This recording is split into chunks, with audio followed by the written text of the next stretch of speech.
Bonjour à tous, je vous envoie mes chaleureuses salutations. J'ai réfléchi et vous savez quoi? Peut-être que j'aimerais faire les vidéos avec une touche un peu plus intime, en m'adressant directement à la personne qui l'écoute. Donc toi, qui es en train de m'écouter, je te salue et j'espère que tu trouveras ça divertissant et intéressant. Il n'y a pas grand-chose que mes coéquipières et coéquipiers n'aient pas dit précédemment sur le temps, mais c'est un sujet qui me semble particulièrement important pour comprendre le fonctionnement de ton esprit, qui s'avère être l'univers tout entier.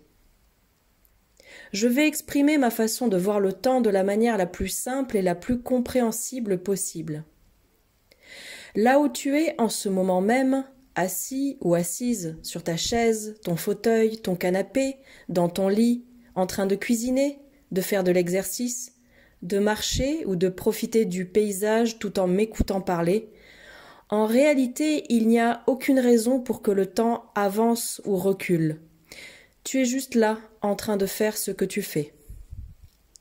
Cette situation que tu vis actuellement avec ma voix en fond sonore n'est ni plus ni moins qu'une idée. Imaginons que tu sois en train de peindre un tableau, concentre-toi et dessine-le dans ton esprit. Tout d'abord, tu dessines l'environnement. Où se situe la scène? Dans une maison? À l'air libre? Ensuite, ajoute les informations suivantes. Est-ce la nuit? Est-ce le jour? La tombée de la nuit peut-être? Maintenant, tu commences à dessiner dans ce tableau certains éléments. Par exemple, le personnage principal de cette scène. Disons que cette personne est un adolescent, parce que cela fait 14 ans qu'il vit depuis qu'il est né ici. Nous allons dessiner ce porte-clés qu'il a depuis qu'il est tout petit, cet ordinateur qu'on lui a récemment offert. Et aussi nous allons le dessiner en train de regarder un magazine, pensant au jeu qu'il s'achètera dans 2 mois. Tu as maintenant ton tableau. Il y a un jeune homme qui est attaché aux lois du temps à l'intérieur de lui. Il a 14 ans et doit attendre 2 mois avant de pouvoir acheter son jeu vidéo. Il n'a pas toujours eu ce porte-clés et cet ordinateur. Il les a obtenus chacun à un stade de sa vie. C'est maintenant que je te dis que tu viens de faire la même chose que tu fais tout le temps. Ce dessin n'a pas eu besoin d'exister pendant 14 ans pour que cet adolescent ait cet âge. En réalité, tout ce que nous avons représenté dans ce dessin n'est rien de plus que des idées, représentées dans un cadre de réalité que nous avons appelé tableau. En ce moment même, tu soutiens l'idée que tu as un certain âge, qu'il reste une certaine quantité de temps pour ci ou ça, et que tu portes en toi des milliers de souvenirs accumulés tout au long de ta vie. Mais devine quoi? Tout cela ne sont que des idées et des concepts que toi, depuis un plan supérieur, décides de refléter dans ce tableau de ta vie que tu as décidé d'appeler réalité. C'est-à-dire le contexte pour ton personnage. Cela signifie également que le fait même qu'un événement succède à un autre événement et que le tableau se transforme peu à peu en une animation est aussi une idée. Une règle pour le jeu qui fonctionne comme toi tu l'as décidé. À partir de là, tu comprends que depuis ta perspective, rien n'est réel et tout est réel. Malgré tout, oui, il existe une certaine perception de la linéarité que tu as décidé de t'imposer à toi-même. Dans quel but?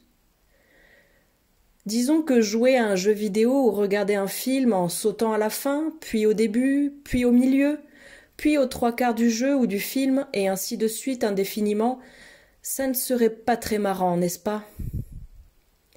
À tel point que cela perd absolument tout son sens.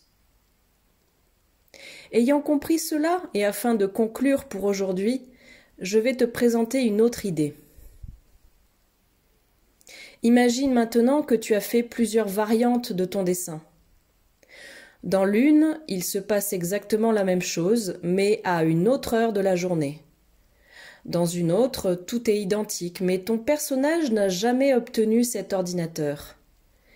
Et dans une troisième, tout est exactement pareil, mais ton personnage se trouve dans un autre pays.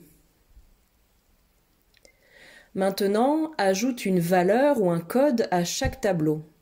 Simplifions les choses en les numérotant de cette façon. 1, 2 et 3. Maintenant, je te pose la question suivante. Que se passe-t-il lorsque quelqu'un te demande de voyager jusqu'à la Terre, là où se trouve ton personnage, pour lui rendre visite?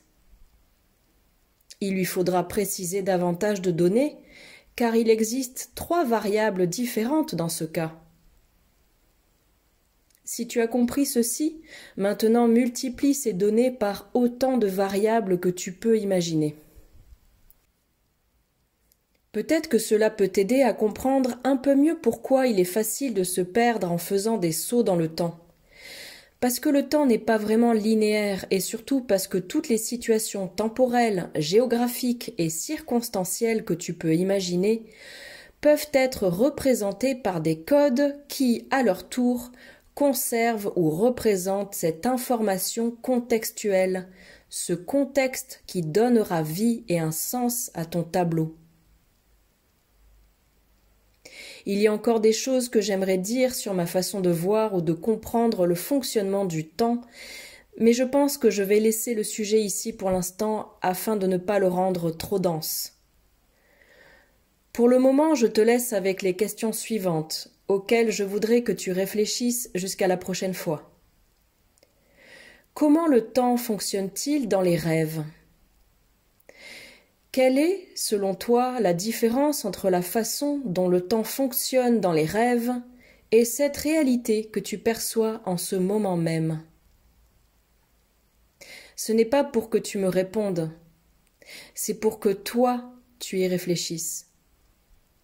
Merci beaucoup de m'avoir écouté. J'espère que tu as apprécié. À bientôt. Zaël de Héra.